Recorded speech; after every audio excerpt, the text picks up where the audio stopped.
안녕하세요. 0.1%입니다. 오늘은 기본적 분석과 기술적 분석에 대해서 알아보도록 하겠습니다. 강의에 앞서 혹시 여러분들은 평상시에 내가 지금 어떤 종목을 사야 할까 또는 언제 사고 언제 팔아야 할까, 이건 단순히 감으로 할 수 있는 일이 아니라 제대로 된 전략과 분석이 필요한 부분입니다. 그래서 오늘은 투자 분석의 두 가지 큰 축에 대해 이야기해 보려고 합니다. 하나는 기본적 분석, 또 다른 하나는 기술적 분석입니다. 이 두 가지가 뭐가 다른 거지? 혹은 어떤 상황에서 각각의 분석이 더 유용한 걸까? 궁금하셨던 분들이라면 오늘 영상 끝까지 보셔야 합니다. 자, 그럼 본격적으로 시작해 보겠습니다. 먼저 투자 분석의 두 가지 큰 축은 기본적 분석과 기술적 분석이라고 말씀드렸는데요. 쉽게 말해서 무엇을 살지 판단하는 분석이 기본적 분석입니다. 또 다른 말로는 가치 투자라는 표현으로도 말하는데요. 대표적으로 워렌 버핏과 같은 사람들이 말하는 가치가 있는 기업을 분석하여 투자한다는 것이 바로 이 기본적 분석이라고 생각하시면 좋을 것 같습니다. 자, 그렇다면 기술적 분석은 무엇일까요?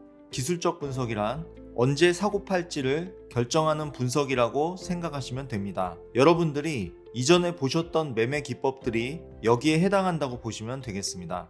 그런데 이 두 가지 방법은 각자 장단점이 뚜렷하고 적용할 수 있는 상황도 다르기 때문에 오늘은 이 부분을 하나씩 자세히 알아보도록 하겠습니다. 그럼 첫 번째로 기본적 분석부터 살펴보겠습니다. 기본적 분석은 말 그대로 기업의 본질적인 가치를 분석하는 방법입니다.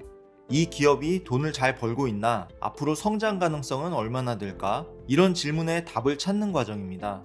쉽게 말해 기업의 진짜 내재 가치를 따져보는 것입니다. 기본적 분석에서는 크게 네 가지를 살펴봅니다. 첫째로 경제 요인인데 현재 경제가 성장하고 있는지, 금리가 오르고 있는지 등을 분석합니다. 둘째, 산업 요인인데 해당 기업이 속한 산업의 전망은 어떤지를 확인합니다. 셋째로 기업 요인입니다. 기업의 시장 점유율이나 브랜드 가치 같은 요소도 빼놓을 수 없겠죠. 네 번째로 기업의 재무제표를 살펴봅니다. 이것이 가장 중요한 부분입니다. 손익계산서나 재무상태표, 현금 흐름표 등을 통해서 이 회사가 실제로 돈을 얼마나 벌고 있는지, 자산과 부채가 어떤지, 또는 돈이 얼마나 유입되고 나갔는지 등을 분석하는 것을 의미합니다. 그럼 기본적 분석이 왜 중요할까요? 기본적 분석의 주요 장점은 크게 세 가지입니다. 첫째, 장기 투자에 적합합니다. 기본적 분석은 단기적인 시장 변동보다는 기업의 본질적인 가치를 보기 때문에 장기 투자 전략을 세우는데 매우 유용합니다. 예를 들어서 워렌 버핏 같은 유명 투자자들이 기본적 분석을 기반으로 성공한 케이스입니다.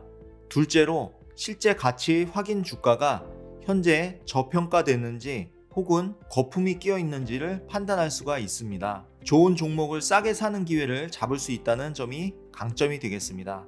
셋째로 리스크 관리 기업의 재무제표를 꼼꼼히 분석하면 부채가 많거나 문제가 있는 회사를 걸러낼 수 있습니다. 이러한 점들을 기본적 분석의 장점으로 꼽을 수 있겠고요. 기본적 분석의 단점을 살펴보자면 첫째, 시간이 많이 든다는 점입니다. 재무제표를 일일이 확인하고 산업과 경제를 분석하려면 상당히 많은 시간이 필요합니다. 초보 투자자들에게는 조금 부담스러울 수도 있는 부분이죠. 둘째로 정확한 예측이 어렵습니다. 아무리 철저히 분석을 해도 기업의 미래가 100% 예측되지는 않습니다. 예를 들어 외부 충격이나 코로나 같은 경제 위기가 오면 모든 예측이 빗나갈 수가 있습니다. 셋째로 단기 투자에는 적합하지 않습니다. 기본적 분석은 기업의 장기적인 가치를 보기 때문에 단기적인 시장 변동에는 적응하기가 어렵다는 단점이 있습니다. 이번엔 기술적 분석에 대해서도 알아보겠습니다. 기술적 분석은 주식시장을 비롯한 다양한 금융시장에서 차트를 활용하여 시장의 흐름과 진입 타점을 예측하는 기법입니다. 쉽게 말해 과거의 가격과 거래량 데이터를 분석해서 미래의 움직임을 예측하는 방법입니다. 이 과정에서 우리가 흔히 들어보는 캔들, 거래량, 추세선, 지지와 저항선, 그리고 다양한 보조지표를 활용합니다. 기술적 분석은 언제 사고 언제 팔아야 할까라는 질문에 구체적인 답을 제시해주는 도구라고 보시면 됩니다. 먼저 기술적 분석의 가장 큰 특징은 바로 단기적인 타점 잡기에 유리하다는 점입니다. 기본적 분석이 무엇을 살지를 결정하는 데 도움을 준다면 기술적 분석은 언제 살지를 알려줍니다. 둘째로 단타 거래를 선호하는 트레이더에게 필수적인 도구입니다. 예를 들어 급등하거나 급락하는 상황에서 최적의 진입 시점을 포착할 수가 있습니다. 셋째로 여러 가지 기법과 보조 지표를 조합하면 빠른 시장 대응이 가능하다는 것도 장점입니다. 기술적 분석은 시장의 단기적인 움직임을 포착하는 데 탁월해서 하루 또는 몇 분 단위로 거래를 진행하는 데 적합합니다. 물론 기술적 분석에도 한계는 있습니다. 첫째로 확률에 의존한다는 것인데 기술적 분석은 과거 데이터를 기반으로 하기 때문에 시장이 예상 밖의 움직임을 보일 경우 한계가 드러납니다. 둘째, 후행성인데 대부분의 보조 지표는 시장이 움직임 뒤에 반응합니다. 이미 시장이 움직이고 난 이후에 보조 지표가 움직이기 때문에 실시간 대응이 어려울 수 있습니다. 셋째로 불확실성을 들 수가 있는데 시장은 때로는 비합리적으로 움직이기 때문에 모든 경우를 예측하기는 어렵습니다.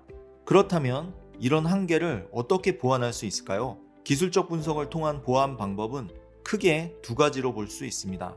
첫째, 돌파 기법입니다. 시장이 큰 힘을 받으며 중요한 가격대를 돌파할 때 추격 매매를 하는 방식입니다. 돌파 매매는 일정한 저항대 혹은 지지선을 돌파하는 이런 시점에서 진입하는 매매 기법으로서 이렇게 돌파할 때 들어간다는 것은 가장 힘이 강할 때 따라간다는 그런 특징이 있습니다. 따라서 가장 힘이 강할 때 쫓아가기 때문에 순간적으로 빠른 시간에 수익이 결정이 됩니다. 그러나 단점으로는 실패했을 때 돌파하는 척하고 이렇게 꺾이거나 할 때 꼭대기에서 물려서 고점 매수 혹은 저점 매도 이런 식으로 물릴 수 있다는 단점이 있겠습니다. 둘째로 눌림목 매매가 있습니다. 눌림목 매매는 돌파할 때 쫓아서 들어가는 이런 전략이 아니라 오히려 가격이 눌릴 때를 기다렸다가 가격이 눌림 이후에 돌아 올라가는 이러한 타점을 공략하는 기법을 의미합니다. 눌림목 매매의 장점이라면은 손절폭이 짧고 기대 이익이 크게 나온다는 점을 들 수 있겠습니다. 그러나 단점으로는 진입 이후에 곧바로 수익이 나는 것이 아니라 여기서 시간이 좀 소요된다는 단점을 꼽을 수 있겠습니다. 기술적 분석과 기본적 분석 이 두 가지를 비교한다면 어떤 차이가 있을까요? 기본적 분석은 거시적인 경제 흐름과 기업의 본질적인 가치를 분석하여 방향성을 예측합니다. 반면 기술적 분석은 시장 데이터를 활용하여 구체적인 진입 타점을 제시합니다. 둘 중 하나만 중요할까요? 아닙니다. 투자자에게는 방향성과 타점 모두 중요하다고 할 수 있습니다. 기본적 분석으로 시장의 전반적인 흐름을 파악하고 기술적 분석으로 최적의 매수 매도 타점을 잡는 것이 가장 이상적인 투자 전략입니다. 이 두 가지 분석을 통해 여러분들이 더 좋은 투자 전략을 세울 수 있도록 노력하는 트레이딩 팩토리가 되겠습니다. 구독과 좋아요 그리고 알림 설정 잊지 말아주세요. 감사합니다.